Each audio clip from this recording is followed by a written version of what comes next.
Saya bersaksi Saya bersaksi bahwa bahwa tiada Tuhan tiada Tuhan yang saya sembah yang saya sembah dengan sebenarnya dengan sebenarnya kecuali Allah, kecuali Allah, dan saya bersaksi dan saya bersaksi bahwa saya bahwa saya Nabi Muhammad, Nabi Muhammad, utusan Allah. utusan Allah.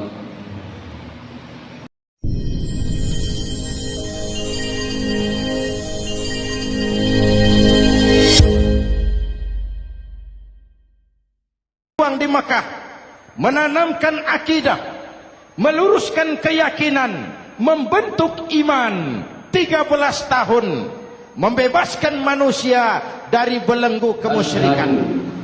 13 tahun menanamkan la ilaha illallah Muhammadur Rasul dengan seluruh konsekuensinya. Kalau saya yakin tidak ada Tuhan selain Allah, saya tidak akan minta tolong kecuali hanya kepada Allah. Bahwa Saya tidak akan pernah takut kecuali hanya kepada Allah. Saya tidak akan menggantungkan hidup kecuali hanya kepada Allah. Saya tidak akan minta rizki kecuali hanya kepada Allah. Saya tidak akan melarikan persoalan kecuali hanya kepada Allah. Kalau konsekuen dengan keyakinan ini, Mbah Dukun nggak dapat tempat.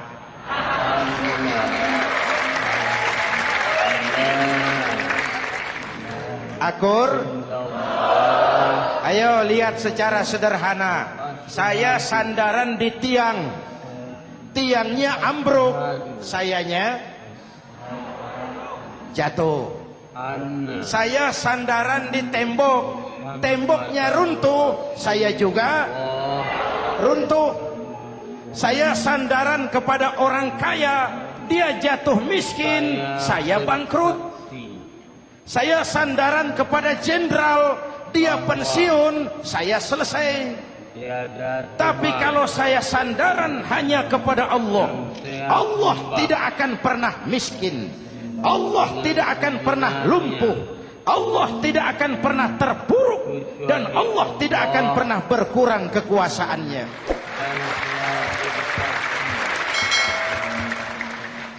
Maka umat Islam, sesulit apapun zaman yang kita hadapi, Allah juga tempat kita bersandar.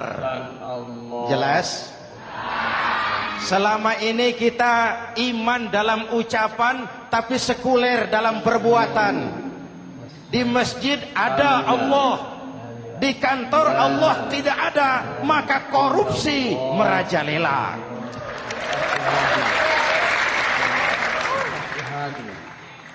Di masjid ada Allah, di pasar Allah tidak ada, maka timbangan tetap curang. Kita iman dalam ucapan, tapi sekuler dalam perbuatan. Oleh karena itu, sesulit apapun zaman yang kita hadapi, iman jugalah pegangan kita. Allah juga tempat kita bersandar. Boleh zaman berubah, akidah jangan sampai goyah. Karena iman kita hidup, untuk iman kita berjuang, dan dalam iman kita ingin kembali menghadap Allah Subhanahu